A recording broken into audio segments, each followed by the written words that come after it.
मेरे प्यारे स्टूडेंट्स, मैं निशांत कुमार थ्राइव ट्यूटोरियल्स के चैनल पे आपका स्वागत करता हूं। बच्चों, आज की इस लेक्चर में हम पढ़ेंगे केमिकल काइनेटिक्स। ये 12th क्लास की फिजिकल केमिस्ट्री का एक चैप्टर है जो कि आपके एग्जाम के पॉइंट ऑफ व्यू से बहुत ही ज़्यादा इंपॉर्टेंट है। बच्चों, ये लेक्चर हम बेसिकली बोर्ड के पॉइंट ऑफ व्यू से बना रहे हैं और इसमें जो भी आपका सीबीएसई बोर्ड या और अदर स्टेट बोर्ड्स के एग्ज़ाम्स होंगे उसके अकॉर्डिंग हम प्रिपरेशन कराएंगे। तो अगर आप बोर्ड की प्रिपरेशन करते हैं तो तैयार हो जाइए, यहाँ पे सबसे बेस्ट कॉन्सेप्ट आपको प्रोवाइड की जाएगी। तो आइए स्टार्ट करते हैं केमिकल काइनेटिक्स। अगर इसकी डेफिनेशन की हम बात करें तो this is the branch of physical chemistry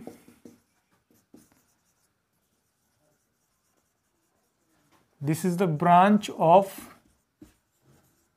physical chemistry that deals with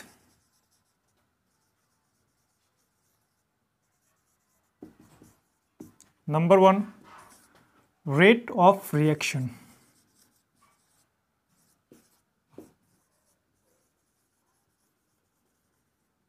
Number two, factors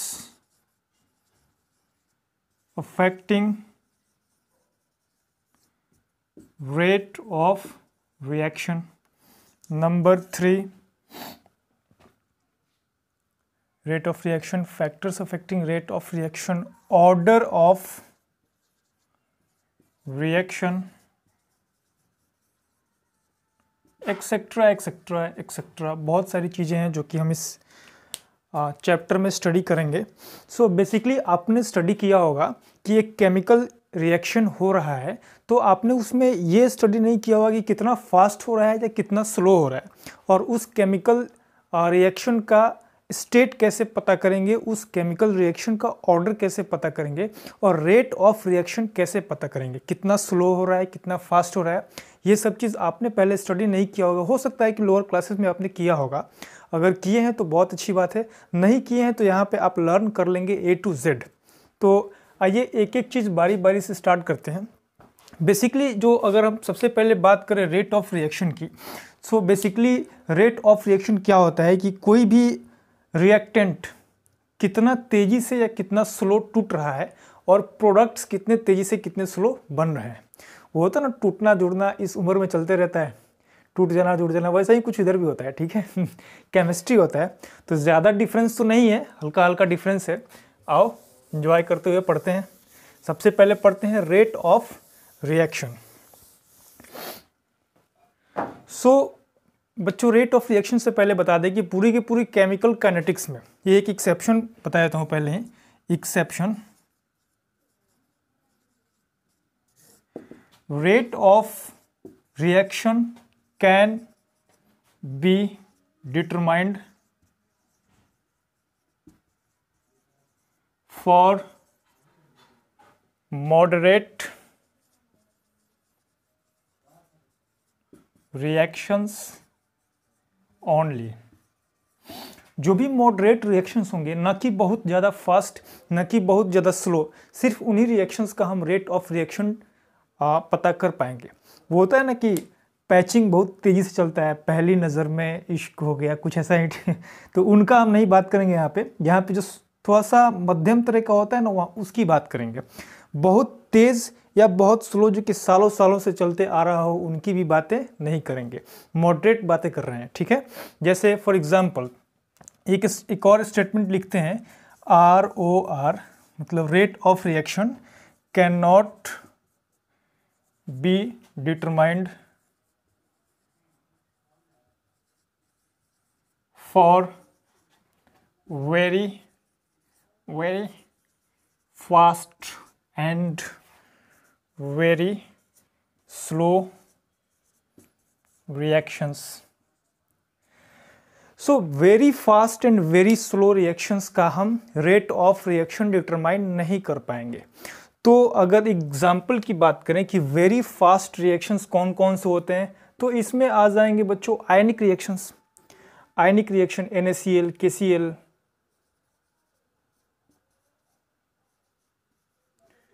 ionic reactions very fast होते हैं। वेरी स्लो में क्या हो सकता है, वेरी स्लो में हो सकता है रस्टिंग ऑफ आयरन, सबसे बेस्ट एग्जांपल।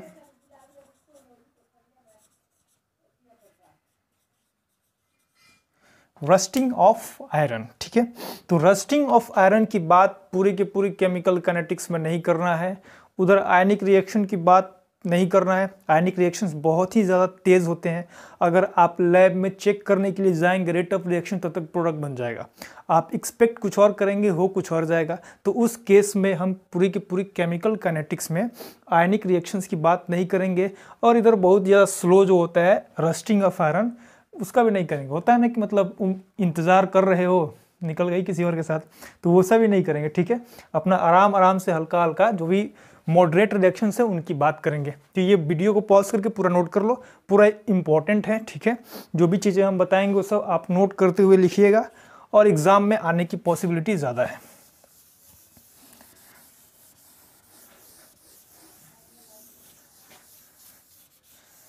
मैं आप लोगों को एक एडवाइस दूंगा कि आप लोग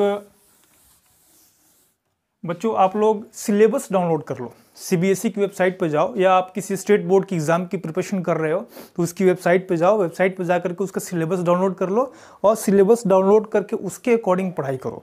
क्योंकि क्या होता है कि कई बार हार्ड वर्क काम नहीं आता है, स्मार्ट वर्क काम आता है। और स्मार्ट वर्क तब हो पाएगी जब सबसे पहले आपको क्या पढ़ना है और क्या नहीं पढ़ना है ये क्लियर होगा। तो आप सिलेबस डाउनलोड कर लीजिए, और सिलेबस डाउनलोड करके उसके बाद स्टडी स्टार्ट कीजिए। तो आओ बच्चों पढ़ते हैं अब रेट ऑफ रिएक्शन के बारे में। रेट ऑफ रिएक्शन क्या होता है? It is increase in concentration of product और डिक्रीज इन कॉन्सेंट्रेशन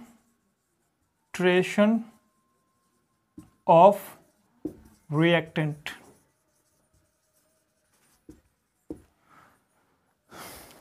इसको एक एग्जाम्पल के साथ समझते हैं। जैसे मान लो मेरे पास A + 2B रिएक्टेंट्स हैं। जब ये दोनों एक दूसरे से रिएक्ट करेंगे तो एक बच्चा बनेगा जिसका नाम होगा 3C। A + 2B gives 3C। ये दोनों क्या हैं? आपने लोअर क्लासेस में पढ़ा होगा, ये दोनों रिएक्टेंट्स हैं। ये क्या है? This is product. ये रिएक्टेंट्स हैं, ये प्रोडक्ट है। तो अगर ये रिएक्टेंट है बच्चों तो उधर क्या बोल रहा है? It is increase in concentration of product, मतलब इस प्रोडक्ट की कॉन्सेंट्रेशन को इंक्रीज होना, और decrease in concentration of reactants की कॉन्सेंट्रेशन को डिक्रीज होना, यही होता है रेट ऑफ रिएक्शन। तो अगर रेट ऑफ रिएक्शन इस एग्जाम्पल का लिखना होगा ROR, तो हम लिखेंगे minus of delta A upon delta T is equal to minus of 1/2 delta B upon delta T is equal to plus 1/3 delta C upon delta T। ये minus sign क्या show कर रहा है? माइनस साइन शो कर रहा है इधर टूट रहा है, और प्लस साइज शो कर रहा है इधर बन रहा है। मतलब इनका डिसोसिएशन हो रहा है और इसका एसोसिएशन हो रहा है। इधर डिक्रीज हो रहा है, इधर इंक्रीज हो रहा है। जब रिएक्टेंट्स के मॉलिक्यूल्स एक दूसरे से कंबाइन करेंगे और टूटेंगे तभी तो प्रोडक्ट बनेगा। इधर ब्रेकअप होगा तभी तो नया पैचअप होगा, वही समझ लो। तो यहाँ पे A + 2B गिव्स 3C। ये रिएक्टेंट्स हैं, ये प्रोडक्ट्स हैं। अगर इनका रेट ऑफ रिएक्शन लिखना होगा तो minus of delta A upon delta T हो जाएगा। यहाँ पे -1/1 लिख सकते हो, कोई फर्क नहीं पड़ेगा उससे। यहाँ पे -1/2 delta B upon delta T is equal to plus 1/3 delta C upon delta T। बच्चों ये जो -1/2 लगा हुआ है ना, ये 1/2 क्या है? ये है स्टोइकोमेट्रिक कोफिशिएंट।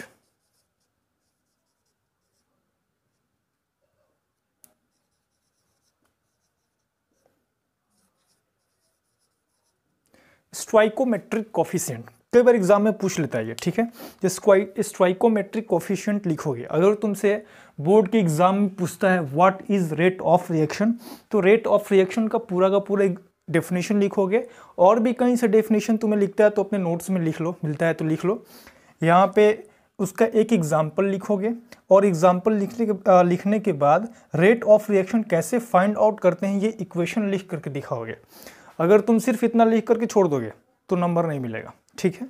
टीचर चेक करता है कि तुमने कितना सब्जेक्ट को समझा है, उस चीज़ को समझने के नंबर मिलते हैं। तो ये चीज़ पूरा का पूरा लिखोगे। मान लो मेरे पास एक एग्जाम्पल दिया हो, जैसे मान लो मेरे पास दिया है मॉडरेट इक्वेशन अगर ले हम तो N2 + 3H2 gives 2NH3 ammonia gas बन रहा है। तो अगर इसका रेट ऑफ रिएक्शन लिखना होगा, क्या लिखना होगा, रेट ऑफ रिएक्शन लिखना होगा। तो कैसे लिखेंगे, देखो ये कुछ इस तरह से मिलता जुलता ही तो है। यहाँ पे 1 1 2 के जगह पे 3 3 के जगह पे 2।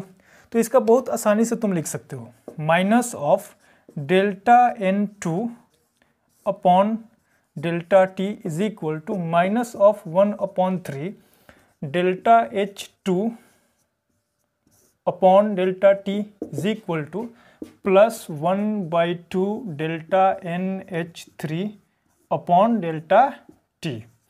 ये हो गया इसका रेट ऑफ रिएक्शन। और ये जो रेट ऑफ रिएक्शन हम बात कर रहे हैं ना, ये एवरेज रेट ऑफ रिएक्शन है, एवरेज रेट ऑफ रिएक्शन है। इसको इंस्टेंटेनियस नहीं बोल सकते हो, ठीक है। अभी इंस्टेंटेनियस देखते हैं, ये एवरेज रेट ऑफ रिएक्शन पूरा का पूरा समझ लो। और हेडिंग बना लो इंस्टेंटेनियस रेट ऑफ रिएक्शन, इसको लिख लो। मैं रब करता हूँ,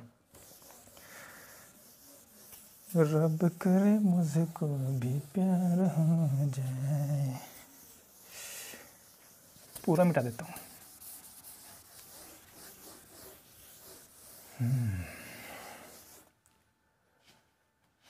हेडिंग बनाओगे इंस्टेंटेनियस रेट ऑफ रिएक्शन।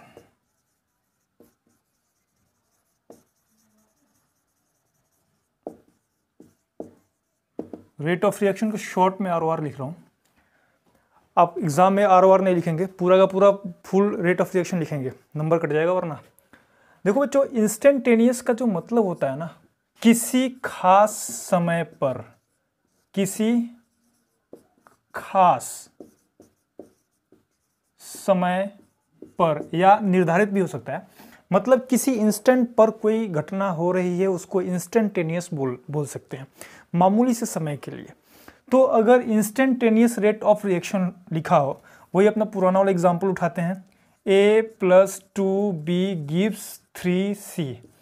तो अगर हमें इंस्टेंटेनियस रेट ऑफ रिएक्शन लिखना हो तो कैसे लिखेंगे बच्चों, डेल्टा को रिप्लेस कर देंगे D से। क्या कर देंगे, डेल्टा को रिप्लेस कर देंगे D से। तो अगर इंस्टेंटेनियस रेट ऑफ रिएक्शन लिखना हो तो लिखेंगे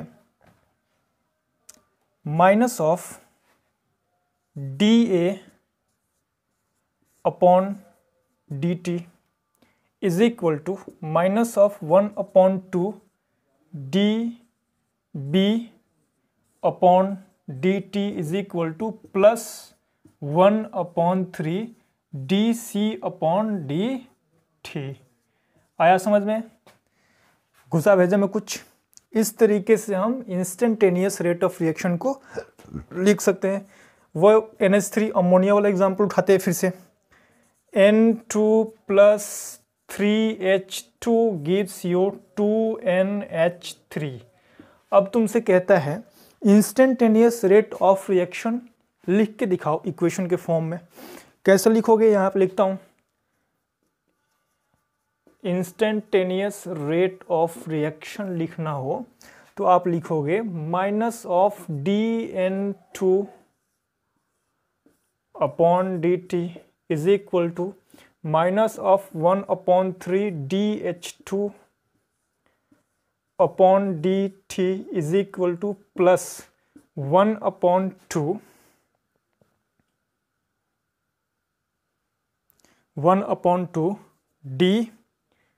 dNH3 अपॉन dt। बैलेंस है कि नहीं, 2 2 हाँ बैलेंस है। तो ये हो गया, क्या हो गया, इस तरीके से हम इंस्टेंटेनियस रेट ऑफ रिएक्शन लिख सकते हैं। अब इसको नोट कर ले आप। अब हम rate of appearance and rate of disappearance देखते हैं। रेट ऑफ अपीयरेंस मतलब मौसा जी का आना, रेट ऑफ डिसअपीयरेंस मतलब मौसा जी का चले जाना। अतिथि तुम कब जाओगे, वही वाला rate of disappearance, appearance and disappearance. अपना वही एग्जाम्पल, फेमस अपना एग्जाम्पल, सबसे छोटा सा आसान एग्जाम्पल उठाते हैं। a plus 2b gives 3c। अगर इस तरह से दिया हुआ है तो रेट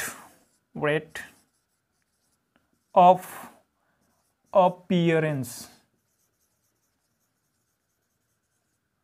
ऑफ, यहां ध्यान देने योग्य बात यह है कि इस पूरी की पूरी इक्वेशन में अपीयर क्या हो रहा है, अपीयर मतलब आना, आना, मौसा जी का आना, क्या आ रहा है, सी बन रहा है, सी आ रहा है।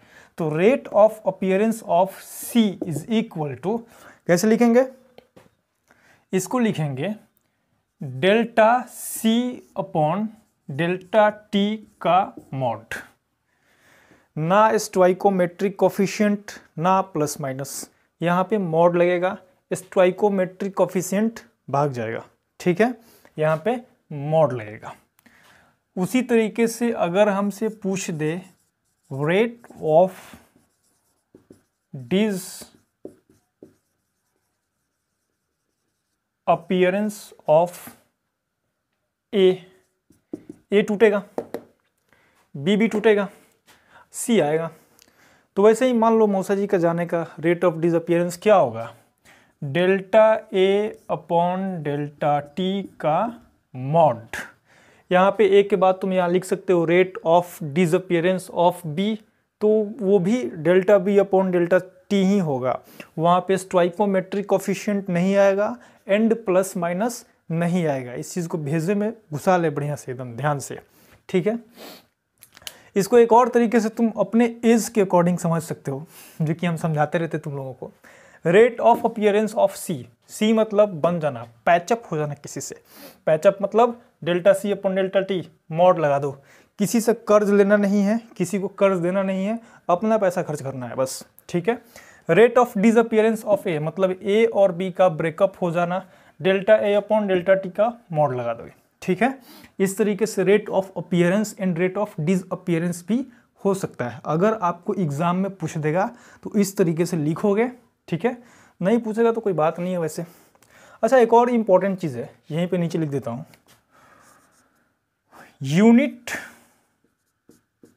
Of rate of reaction. Unit क्या होता है, रेट ऑफ रिएक्शन का फॉर्मूला होता है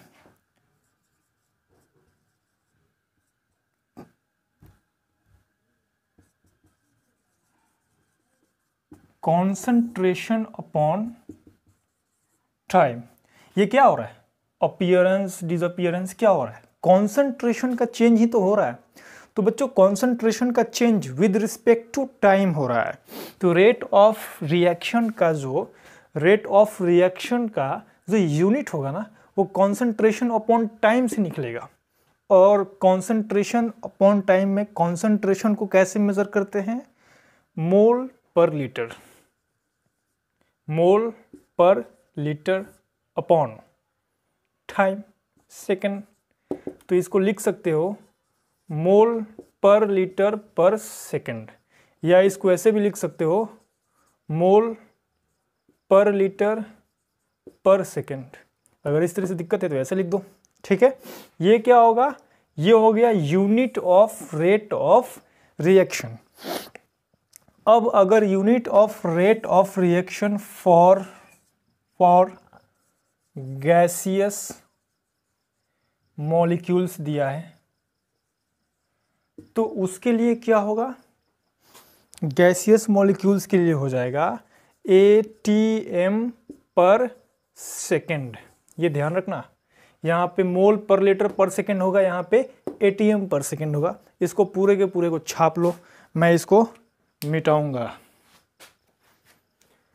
मोहब्बत से ज़्यादा मोहब्बत है तुमको। ये चीज़ ध्यान रखना, बोर्ड में अच्छे मार्क्स लाना बहुत ही ज़्यादा इम्पॉर्टेंट है। तो बोर्ड में अच्छे मार्क्स लाने के लिए आपको अच्छे से मेहनत करके पढ़ना पड़ेगा। बहुत सारे स्कूल्स ऐसे होते हैं, कॉलेजेस ऐसे होते हैं, बैचलर कॉलेजेस होते हैं जहाँ पे एडमिशन के लिए आपसे ज़्यादा मार्क्स की डिमांड होती है। मेरे साथ भी ऐसी हुई थी, आपके साथ भी ऐसा होगा, आपके घर के अगल बगल जो भी आपके भाई बंधु हैं उनके साथ भी ऐसा होगा, हर किसी के साथ होता है। बैचलर स्कूल्स में बहुत जगह पे 80%, 81%, 85%, 75% इस तरीके से मार्क्स की डिमांड होती है। अब तो सरकारी कॉलेज में भी होने लगे हैं, ठीक है।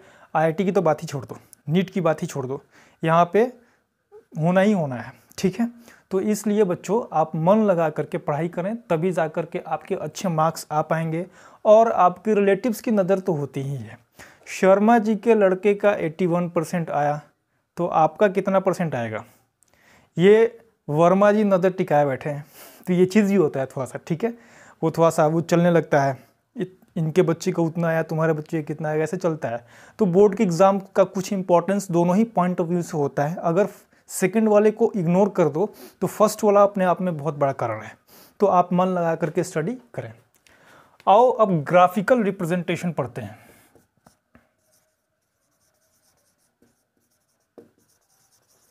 ग्राफिकल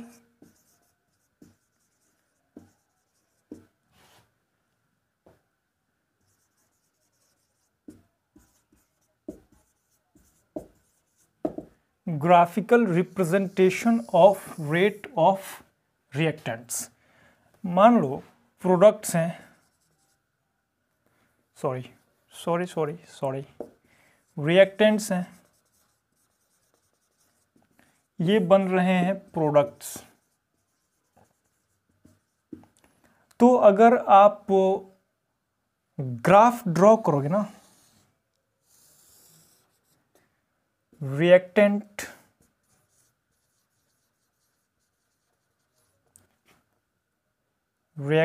वर्सेस टाइम, एंड यहां पे एक और ग्राफ ड्रॉ करोगे प्रोडक्ट वर्सेस टाइम, तो कैसे होगा? रिएक्टेंट्स क्या होते हैं, जैसे जैसे टाइम बढ़ता है रिएक्टेंट्स टूटते हैं। फॉर एग्जांपल यहाँ खोपचे में बताता हूँ, ध्यान रखना इस चीज़ को। क्या होगा, ए बनेगा बी में, ए को तोड़ोगे तो बी बनेगा। ए प्रोडक्ट है, सॉरी रिएक्टेंट है, इधर मान लो हीट कर दोगे, टेम्परेचर बढ़ा दोगे, कुछ भी करोगे, ए क्या होगा, टूटेगा, तभी तो बी बनेगा। जो वाटर के मॉलिक्यूल्स होते हैं, तुम बॉयल जब करते हो उसको, तो मॉलिक्यूल्स एक दूसरे से दूर भागते हैं, उनकी काइनेटिक एनर्जी इंक्रीज होती है, एक दूसरे से दूर भागते हैं, तो मॉलिक्यूल्स के बीच की जो बॉन्डिंग होती है टूटती है, तभी तो वेपर में बदलते हैं वो। उसी तरीके से ए को मान लो वाटर के मॉलिक्यूल्स और बी को मान लो वेपर के मॉलिक्यूल्स। वाटर के मॉलिक्यूल्स को जब तुम्हें हीट करोगे, डेल्टा का साइन है हीट का, डेल्टा डिनोट करता है कि हीट कर रहे हैं, तो वाटर के मॉलिक्यूल्स को तुम हीट करोगे तो टूट करके वेपर में बदल जाएंगे। तो उसी तरीके से रिएक्टेंट्स हैं वो टूटते हैं, तो इनका जो ग्राफ होगा ना वो टाइम के अनुसार कुछ ऐसा होगा, ऐसा नहीं होगा, मतलब थोड़ा सा और सही से बना देता हूँ। उनका जो ग्राफ होगा वो ऐसे बन जाएगा, ठीक है, टूटेगा।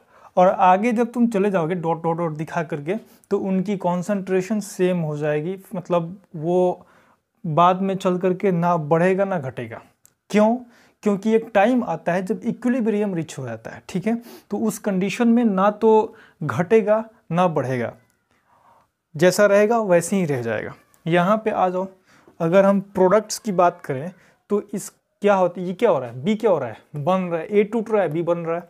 तो जैसे जैसे टाइम बढ़ेगा वैसे वैसे बी की संख्या बढ़ेगी, तो कुछ ऐसे हो जाएगी, बी की संख्या क्या हो रही है, बढ़ रही है, ठीक है, ये घट रहा है, ये बढ़ रहा है, तो ये घट रहा है और ये बढ़ रहा है। तो ध्यान से देखो, एक ऐसा समय आया है कि ये इसका बनना जो है वो रुक गया है, घटना रुक गया है, ठीक है, और एक ऐसा टाइम आया है यहाँ पे कि उस टाइम के बाद इसका घटना सॉरी इसका बढ़ना रुक गया है, मतलब इक्विलिब्रियम आ गया है, उसके बाद कुछ नहीं होगा, रिएक्शन स्टॉप हो जाता है कुछ समय के बाद। आगे इसी चैप्टर में आगे उसको स्टडी करेंगे, ठीक है।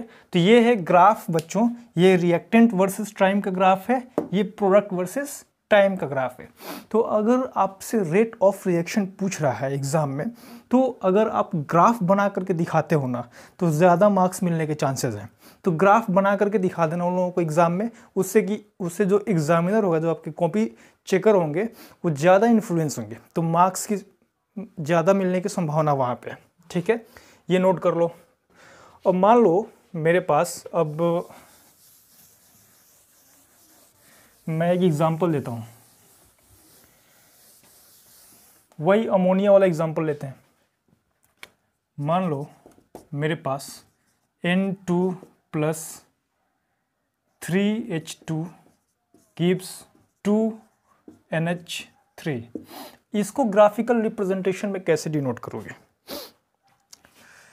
जरा वीडियो को पॉज करके बना के देखो तो खुद से, बनता है क्या तुमसे? नहीं बनेगा तो मैं तो हूँ ही। ये रिएक्टेंट्स का हो गया, ये प्रोडक्ट्स का हो गया।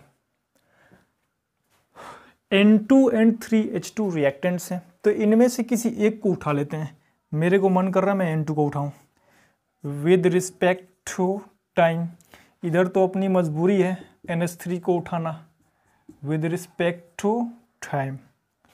अब N2 क्या हो रहा है? घट रहा है, डिक्रीज हो रहा है, तो उसकी ग्राफ ऐसे आ जाएगी। और NH3 क्या हो रहा है? बढ़ रहा है, टाइम के साथ बढ़ रहा है, प्रोडक्ट है, तो इसकी ग्राफ ऐसे आ जाएगी।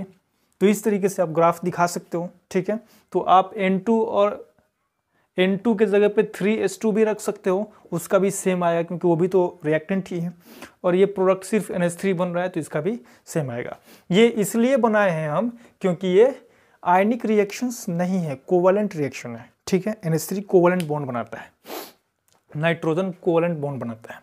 तो ये चीज़ ध्यान रखने योग्य बात है कि इधर आप कोई भी एग्जाम्पल लेंगे तो NaCl मत लेना, HCl मत ले लेना, वरना गड़बड़ हो जाएगा, ठीक है। पूरा का पूरा आप तो समझ के आओगे कि पूरा का पूरा लिख करके हैं, पूरा का पूरा गलत हो जाएगा। ऐसा कई बार होता है, मैंने कई बार देखा है, सुना है कि बहुत सारे स्टूडेंट्स एग्ज़ाम देते हैं और आकर के बोलते हैं घर पे कि मैंने तो पूरा का पूरा लिख के आया है 100 में 100, और मिलता है 45, 65, इस तरीके से मार्क्स बाद में बैठ के रोते हैं। तो उनको लिखने नहीं आता है, दिस इज़ द प्रॉब्लम।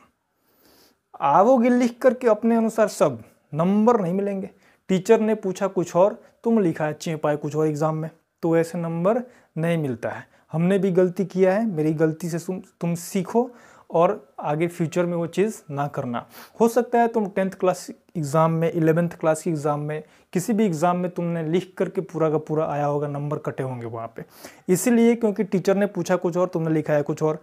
यहाँ पे कोवैलेंट एग्जाम्पल में तुमको देना चाहिए, तुम आयनिक एग्जाम्पल में दे करके चले गए। ग्राफ तो तुम्हारा सही है, यहाँ मिलना चाहिए 2 नंबर, मिलेगा 1 नंबर, क्योंकि ग्राफ तो तुम सही बनाए हो, एग्जाम्पल गलत ले लिए हो, तो उस तरीके से नंबर कटने के चांसेस होते हैं। होप आप लोगों को ये सब चीज़ समझ में आया।